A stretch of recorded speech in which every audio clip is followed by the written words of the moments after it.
Shadow Slave author, Guiltythree, published by Webnovel. Chapter 2, Slave Caravan. Sunny dreamt of a mountain. Jagged and lonesome, it dwarfed other peaks of the mountain chain, cutting the night sky with its sharp edges. A radiant moon bathed its slopes in the ghostly, pale light. On one of the slopes, the remnants of an old road stubbornly clung to the rocks. Here and there, weathered paved stones could be seen through the snow. To the right side of the road, a sheer cliff face rose as an impregnable wall. To the left, a silent black sea of nothingness indicated an endless fall. Strong winds crashed into the mountain over and over again, screaming in powerless rage. Suddenly, the moon fell over the horizon. The sun rose from the west, streaked across the sky and disappeared in the east. Snowflakes jumped from the ground and returned into the embrace of clouds. Sunny realized that he was seeing the flow of time in reverse. In an instant, hundreds of years flew by. The snow retreated, bearing the old road. Cold shivers ran down Sunny's back as he noticed human bones littering the ground. A moment later, the bones were gone, and in their place, a slave caravan appeared, moving backwards down the mountain in the clamor of chains. Time slowed, stopped, and then resumed its usual pace. Aspirant. Welcome to the nightmare spell. Prepare for your first trial. What the hell is this? Step. Step. Another step. A dull ache was radiating through Sunny's bleeding feet as he was shivering from cold. His threadbare tunic was nearly useless against the biting wind. His wrists were the main source of agony, badly hurt by the iron shackles. They sent a sharp pang of pain every time the freezing metal touched his broken skin. What kind of a situation is this? Sunny looked up and down, noticing a long chain winding up the road, with dozens and dozens of hollow-eyed people, slaves just like him, shackled to it at small intervals. Ahead of him, a man with broad shoulders and a bloodied back was walking with a measured gait. Behind him, a shifty-looking guy with quick, desperate eyes was quietly cursing under his breath in a language that Sunny did not know, but somehow still understood. From time to time, armed horsemen in ancient-style armor would pass by, giving the slaves menacing looks. However you judged it, things were really bad. Sunny was more bewildered than panicked. True, these circumstances were not like what the first nightmares were supposed to be. Usually, freshly chosen aspirants would find themselves in a scenario that presented them with a fair amount of agency. They would become members of privileged or warrior castes, with plenty of access to necessary weapons to at least try to tackle any conflict. Starting out as a powerless slave, shackled and already half dead, was as far from being ideal as one could imagine. However, the spell was as much about challenge as it was about balance. As the old policeman said, it created trials, not executions. So Sunny was pretty sure that, to counter this abysmal start, it would reward him with something good. A powerful aspect, at least. Let's see, how do I do this? Remembering popular webtoons he read as a child, Sunny concentrated and thought about words like status, myself, and information. Indeed, as soon as he focused, shimmering runes appeared in the air in front of him. Once again, although he did not know this ancient alphabet, the meaning behind it was somehow clear. He quickly found the rune describing his aspect, and, finally, lost his composure. What the actual fuck? Name, Sunless. True name. Rank, Aspirant. Soul core, Dormant. Memories. Echoes. Attributes, Fated, Mark of Divinity, Child of Shadows. Aspect, Temple Slave. Aspect description, slave is a useless wretch with no skills or abilities worth a mention. A temple slave is just the same, except much rarer. Speechless, Sunny stared at the runes, trying to convince himself that he was maybe just seeing things. Surely, he couldn't be that unlucky, right? No useless aspects my ass. As soon as this thought appeared in his mind, he lost the rhythm of his steps and stumbled, pulling the chain down with his weight.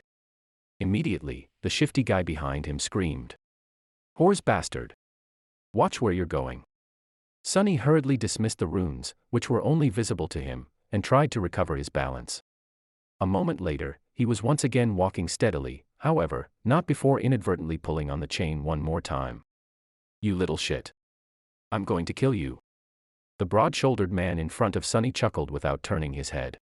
Why bother? The weakling will be dead by sunrise anyway. The mountain will kill him. A few seconds later, he added. It'll kill you and me, too. Just a bit later. I really don't know what the Imperials are thinking, forcing us into this cold. The shifty guy gasped. Speak for yourself, fool. I'm planning to survive. Sonny silently shook his head and concentrated on not falling again. What a charming pair. Suddenly, a third voice joined the conversation from somewhere further back. This one sounded gentle and intelligent. This mountain pass is usually much warmer this time of year. We just had really bad luck. Also, I would advise you against harming this boy. Why is that? Sonny turned his head slightly, listening. Haven't you seen the markings on his skin? He is not like us, who fell into slavery due to debts, crimes, or misfortune. He was born a slave. A temple slave, to be precise. Not long ago, the Imperials destroyed the last temple of the Shadow God. I suspect that this is how the boy ended up here. The broad-shouldered man cast a look back. So what? Why should we be afraid of a half-forgotten, weakling god? He couldn't even save his own temples. The Empire is protected by the mighty war god. Of course they're not afraid to burn down a few temples. But we here are not protected by anything or anyone. Do you really want to risk angering a god? The broad-shouldered man grunted, not willing to answer. Their conversation was stopped by a young soldier riding a beautiful, white horse. Clad in a simple leather cuirass, armed with a spear and a short sword, he looked dignified and noble. To Sonny's irritation, the asshole was really pretty, too. If this was a historical drama, the soldier would definitely be a male lead. What is going on here? There was no particular menace in his voice, even something resembling concern. When everyone hesitated, the gentle-voiced slave answered. It's nothing, sir. We are just all tired and cold. Especially our young friend over there. This journey is truly too hard for someone that young. The soldier looked at Sonny with pity. What are you looking at? You're not much older than me. Sonny thought. Of course, he didn't say anything out loud. The soldier sighed and took a flask from his belt before extending it to Sonny. Bear with it a little more, child. We will stop for the night soon. For now, here, drink some water. Child. Due to his thin body and small stature, both caused by malnourishment, Sonny was often mistaken for someone younger. Usually, he didn't hesitate to use it to his advantage, but now, for some reason, being called a child really irked him. Still, he was really thirsty. He was just about to take the flask when a whip cracked in the air, and suddenly Sonny was in a world of pain. He stumbled, once again pulling on the chain and causing the shifty slave behind him to curse. Another soldier, this one older and angrier, stopped his horse a few steps back. The whip that sliced the back of Sonny's tunic open and drew blood belonged to him. Without even glancing at the slaves, the older soldier pierced his younger colleague with a disdainful glare. What do you think you're doing? The young soldier's face darkened. I was just giving this boy some water. He'll receive water with the rest of them once we camp. But. Shut your mouth. These slaves are not your friends. Understood? They're not even people. Treat them like people and they'll begin imagining things. The young soldier looked at Sonny, then lowered his head and put the flask back on his belt. Don't let me catch you making friends with slaves again, newbie.